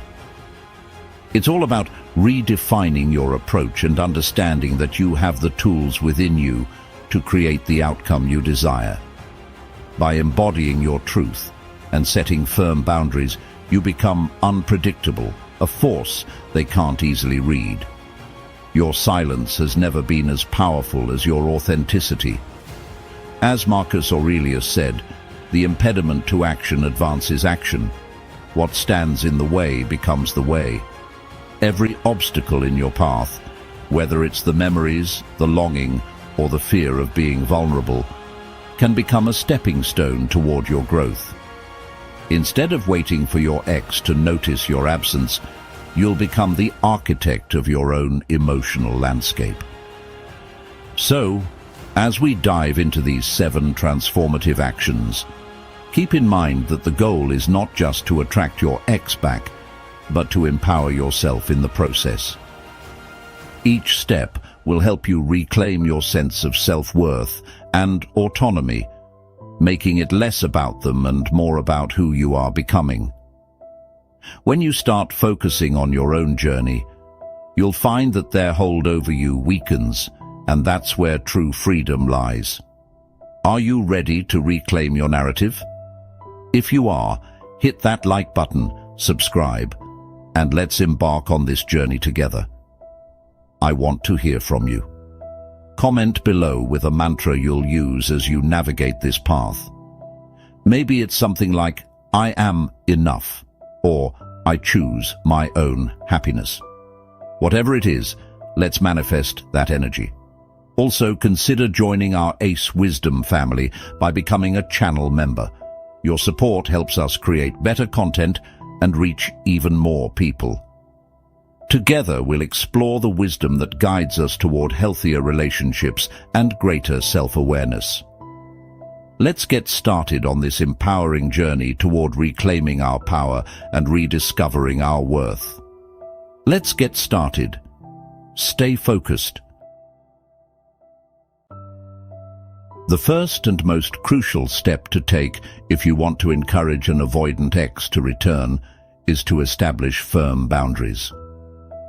This isn't just about protecting your emotional well-being. It's about clearly communicating what you will and will not accept in a relationship. When dealing with someone who tends to avoid intimacy, setting boundaries helps to create a framework where both parties understand each other's limits and needs. Think of boundaries as a safety net, allowing you to engage with them without losing yourself in the process. Boundaries can take many forms, whether they're emotional, physical, or even digital. For example, if your ex tends to reach out when it's convenient for them but disappears during more challenging times, it's essential to articulate that you deserve consistent communication and respect. This doesn't mean you have to be harsh or unyielding, but you should be clear about your expectations. When you demonstrate that you value yourself enough to set these limits, you send a strong message that you won't tolerate behavior that makes you feel undervalued or disregarded. In addition to verbalizing your boundaries, it's vital to enforce them. If you find yourself in situations where your ex tests these limits, it's essential to stand firm. This might mean walking away from conversations that become too emotionally charged, or even limiting contact until they can respect your space. By holding steadfast to your boundaries, you not only protect your emotional health, but also encourage your ex to reflect on their behavior. They may realize that their usual tactics of avoidance or manipulation no longer work, prompting them to reconsider their approach to the relationship. Furthermore, establishing boundaries is an opportunity for self-discovery. As you define what you need and want from a relationship, you also clarify your values and desires. This clarity can empower you, making it easier to navigate future interactions with confidence. You might find that as you grow more self-assured in your decisions, your ex will be drawn to your strength. Avoidant individuals often struggle with intimacy, but witnessing your commitment to self-respect may challenge them to confront their fears and take the risk of coming closer. Ultimately, establishing firm boundaries is about taking charge of your own narrative. You are not just waiting around for your ex to decide if they want to engage with you again. You are actively shaping the relationship dynamics. By prioritizing your needs and well-being, you position yourself as a person of value and importance, compelling your ex to reconsider what they are willing to lose. As you embark on this journey of self-empowerment, remember that true connection can only flourish when both parties are willing to respect each other's boundaries. So set those boundaries and watch how it transforms the energy of your interactions, paving the way for healthier dynamics moving forward. Once you've established firm boundaries, the next critical step is to focus on self-improvement. This is about more than just physical appearances. It's a holistic approach that encompasses emotional, mental, and even spiritual growth.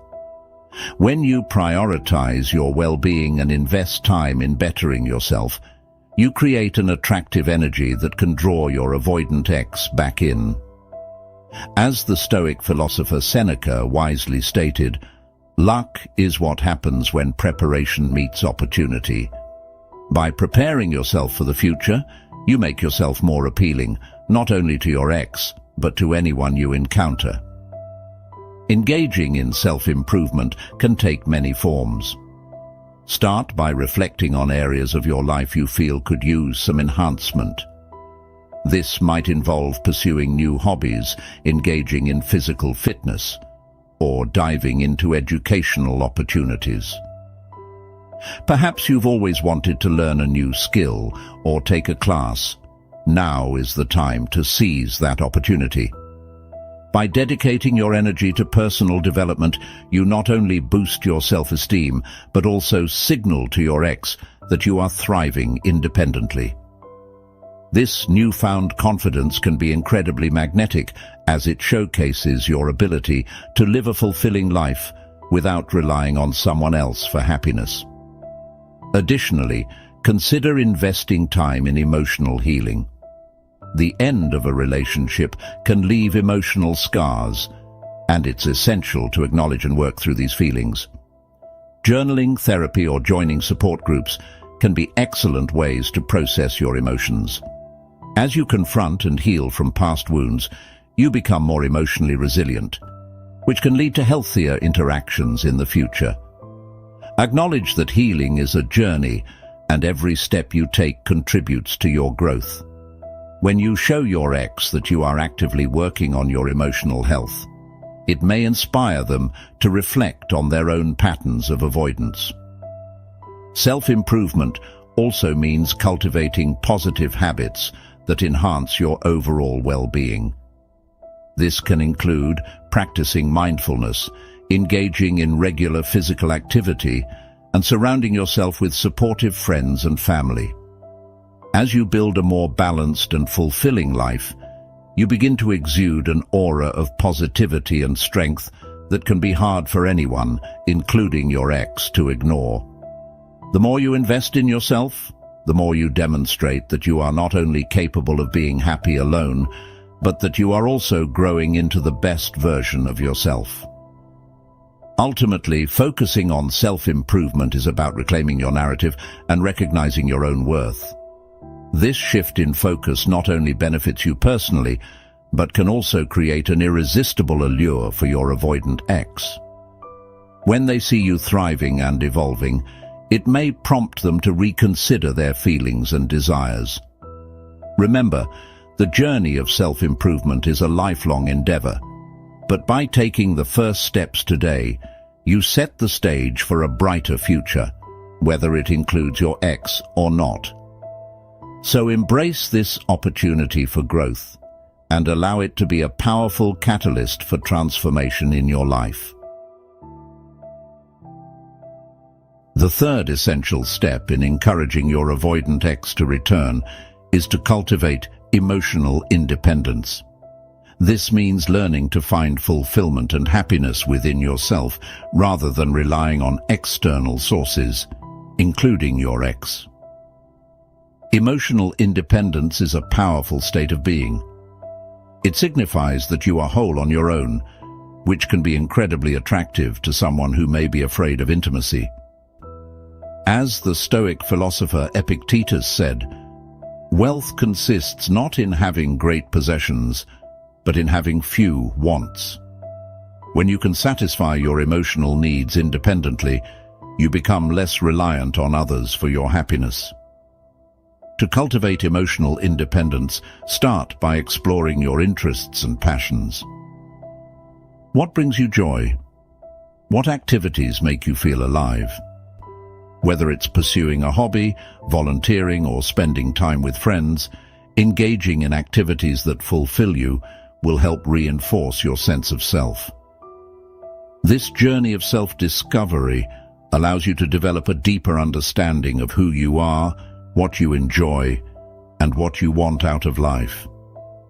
When you are genuinely content with yourself, you radiate positivity and confidence, which can capture your ex's attention in a way that dependence never could. Additionally, it's essential to practice self-soothing techniques that help you manage your emotions without relying on your ex for comfort. This might include mindfulness practices such as meditation or deep breathing exercises, which can ground you in moments of anxiety or sadness. Journaling can also be an effective tool for processing your feelings, allowing you to express and understand your emotions better.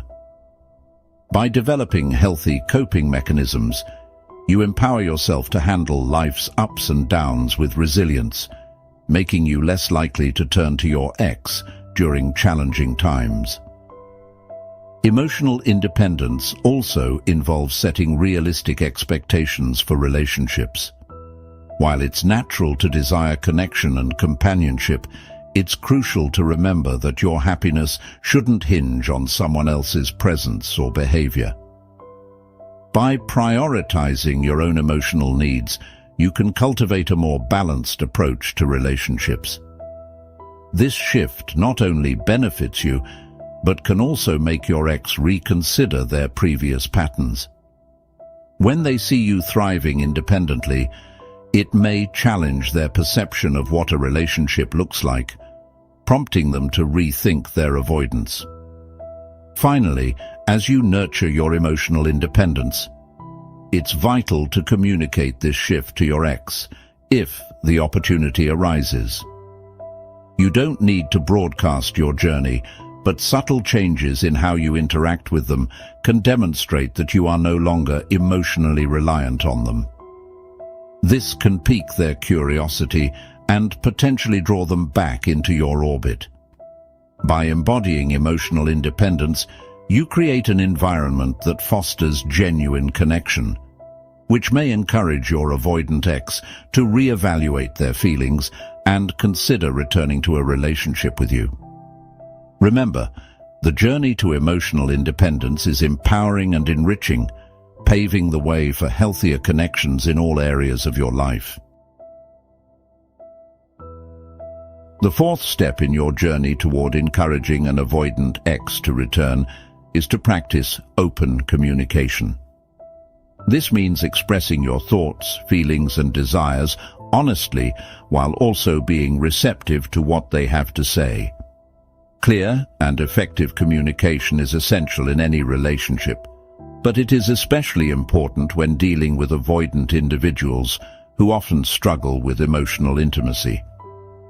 By fostering an environment of openness, you can create a space for dialogue that may lead to greater understanding and connection. As the Stoic philosopher Marcus Aurelius stated, "The best revenge is to be unlike him who performed the injury." By communicating openly, you are setting a standard for how you wish to engage in a relationship, regardless of their previous actions. Begin by being honest with yourself about what you want from this potential reconnection. What are your expectations? What do you hope to achieve? Once you have clarity on your own desires, it becomes easier to articulate them to your ex. However, it's crucial to approach these conversations without placing blame or pressure on them. Instead of demanding answers or trying to manipulate the situation, frame your discussions around your feelings and experiences. For instance, use I statements like, "I feel hurt when we don't communicate," rather than, "You never reach out." This method helps reduce defensiveness and fosters a more open atmosphere for dialogue. Active listening is equally important in open communication. This means truly hearing what your ex has to say and trying to understand their perspective without immediately jumping to conclusions or responses. When they share their thoughts or feelings, acknowledge them without judgment. Ask clarifying questions to show that you're genuinely interested in understanding their viewpoint. This reciprocal communication can encourage your ex to be more forthcoming about their feelings, including their fears and hesitations regarding intimacy. By demonstrating that you value their perspective, you may encourage them to lower their defenses and engage in more meaningful conversations. Moreover, it's essential to be patient during this process. Open communication takes time, especially with someone who may be uncomfortable discussing emotions or vulnerabilities. Avoid pushing for immediate answers or resolutions. Instead, allow your conversations to evolve naturally. Consistency in your communication efforts can build trust, making your ex more likely to engage openly over time. When they realize that they can express themselves without fear of judgment or backlash, they may feel more comfortable exploring the possibility of rekindling the relationship. Ultimately, practicing open communication not only improves your chances of reconnecting with your avoidant ex, but also enhances your emotional maturity. By being honest about your feelings and fostering a space where both parties can express themselves freely, you establish a foundation of trust and respect. This foundation can be the catalyst for deeper connections in the future. Even if your ex is not ready to return to the relationship immediately, your commitment to open communication demonstrates your growth and self-awareness, paving the way for healthier interactions in the long run. Remember, the goal is to create an environment where both you and your ex can feel safe to share and explore the depths of your feelings without fear, ultimately leading to a stronger bond. The fifth step in your journey to encourage an avoidant ex to return is to embrace vulnerability. While it might feel uncomfortable, opening up about your feelings and experiences is essential for building intimacy and connection. Avoidant individuals often struggle with vulnerability themselves, so when you demonstrate your willingness to be open, it can create a safe space for them to express their own emotions. As the renowned psychologist Brené Brown famously said, vulnerability is the birthplace of innovation, creativity, and change. By allowing yourself to be vulnerable, you not only deepen your emotional resilience, but also inspire your ex to reconsider their approach to intimacy. Embracing vulnerability starts with acknowledging your own feelings and being honest about them. Instead of putting on a brave face or pretending that everything is fine, allow yourself to express your genuine emotions. Share your thoughts about the relationship and how their avoidance has impacted you. You might say something like, "I've missed our connection, and I feel sad about how things ended." This kind of honesty can serve as an invitation for your ex to reflect on their own feelings and possibly engage in a more meaningful conversation about what went wrong and how it could be addressed. It's important to approach these conversations with a sense of courage and openness. Avoid placing blame or guilt on your ex. Instead, focus on your own feelings and experiences. When you present your vulnerability without defensiveness, you create a non-threatening environment that encourages them to lower their walls. Remember, vulnerability isn't about showing weakness. It's about revealing your authentic self and allowing others to see you fully. This authenticity can be magnetic and may help your ex realize that intimacy doesn't have to be feared, but can be embraced. Moreover, practicing vulnerability involves accepting the possibility of rejection or discomfort. It can be intimidating to open up to someone who has previously shied away from emotional depth. However, by showing your willingness to be vulnerable, you take a significant step toward breaking down the barriers that may have previously existed between you. Even if your ex doesn't respond immediately, or if they need time to process, you're still making progress by expressing your true self. As you continue to show up authentically, you set a precedent for what it means to be emotionally available and open in a relationship. Ultimately, embracing vulnerability is about fostering a genuine connection, even in the face of uncertainty. While it can feel risky to share your true feelings, it's a crucial part of building the intimacy that an avoidant ex may need to overcome their fears. Your willingness to be vulnerable can serve as a powerful catalyst for change, potentially prompting your ex to confront their own avoidance and consider the possibility of rebuilding the relationship. By being true to yourself and inviting your ex to join you on this journey, you create an opportunity for growth, healing, and deeper connection. Remember, it's in those moments of vulnerability that the greatest transformations can occur, not just in your relationship, but also within yourself. The sixth step in encouraging your avoidant ex to return is to foster an environment that promotes self-reflection. This involves encouraging both yourself and your ex to take a step back and evaluate your feelings, behaviors, and the dynamics of your past relationship.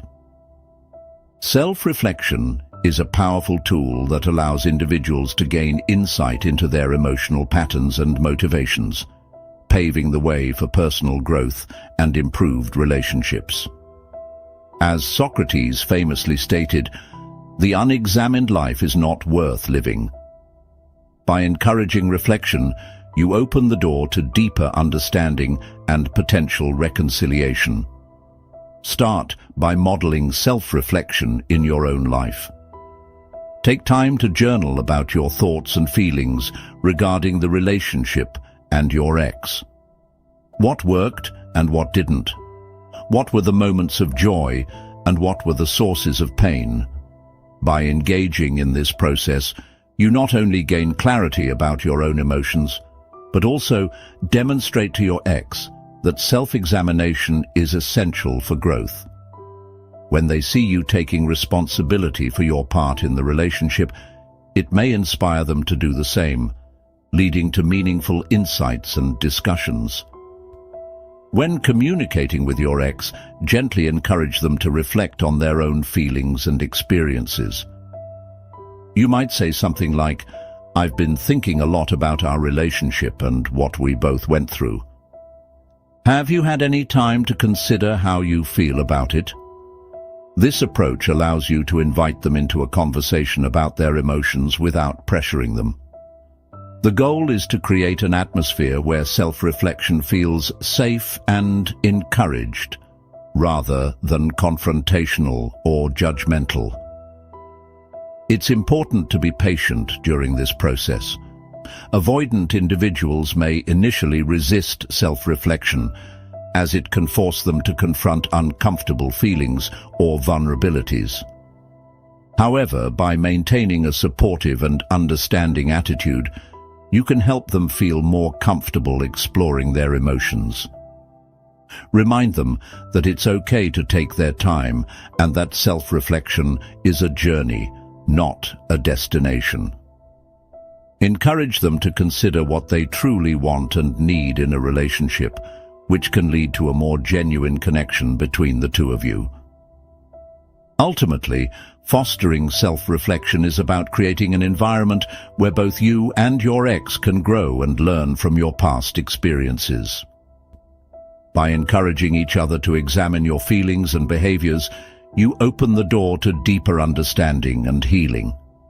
This process not only promotes personal growth, but also lays the groundwork for a more emotionally mature relationship in the future. If your ex sees that you are committed to personal development and self-awareness, they may be inspired to confront their own fears and consider the possibility of returning. Embrace this opportunity for reflection and allow it to guide you both toward a healthier, more fulfilling connection. The final step in encouraging your avoidant ex to return is to demonstrate consistency and reliability in your actions and interactions. This step is crucial because avoidant individuals often seek stability and predictability in their relationships, even if they struggle to express that need. By showing that you can be a consistent and reliable presence in their life, you can create a sense of safety that may encourage them to overcome their fears of intimacy and commitment. As the Stoic philosopher Seneca wisely noted, "It is not the man who has too little, but the man who craves more, that is poor." By offering a steady, reliable emotional foundation, you demonstrate abundance in your emotional availability. Start by ensuring that your behavior aligns with your words. If you've expressed your desire for a healthier relationship or deeper connection, make sure your actions reflect that commitment. This means following through on promises, being available when you say you will be, and engaging in meaningful conversations without wavering. Avoid mixed signals or unpredictable behavior, as these can trigger the very fears of abandonment and intimacy that often accompany avoidant tendencies. Consistency in your actions reassures your ex that you are serious about creating a stable relationship dynamic. Additionally, being reliable doesn't mean that you have to compromise your boundaries or your own needs. It's essential to balance your desire for consistency with self-respect. Show your ex that you are dependable while still maintaining your own emotional well-being.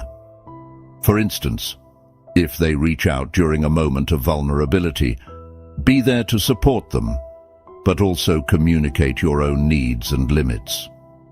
This approach demonstrates that you are capable of being a reliable partner without sacrificing your identity or values.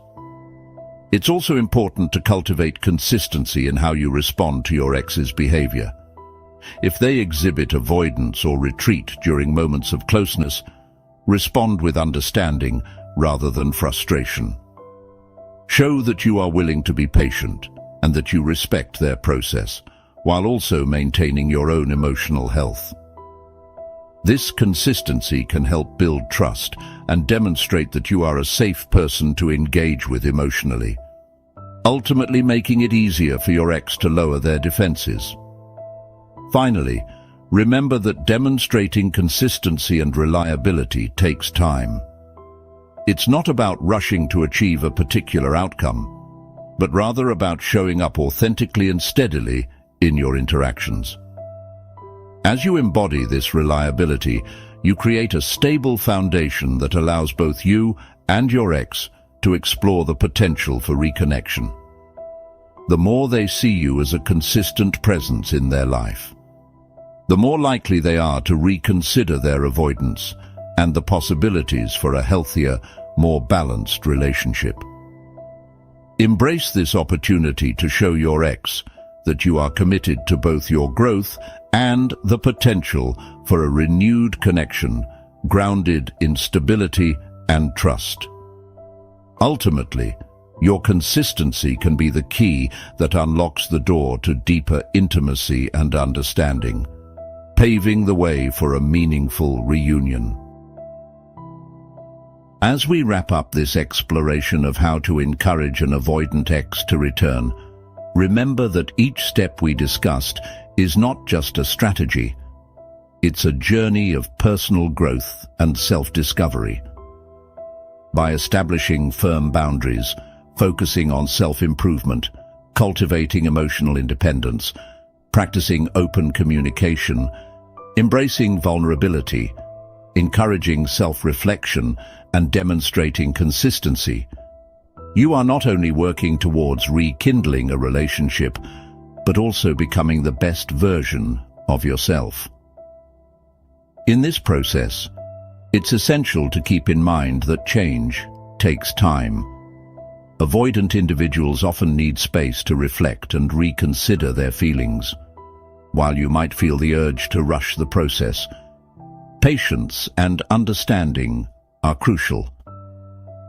Allow yourself the grace to evolve and adapt, and trust that these efforts will lead you to a healthier, more fulfilling connection, whether it's with your ex or with yourself.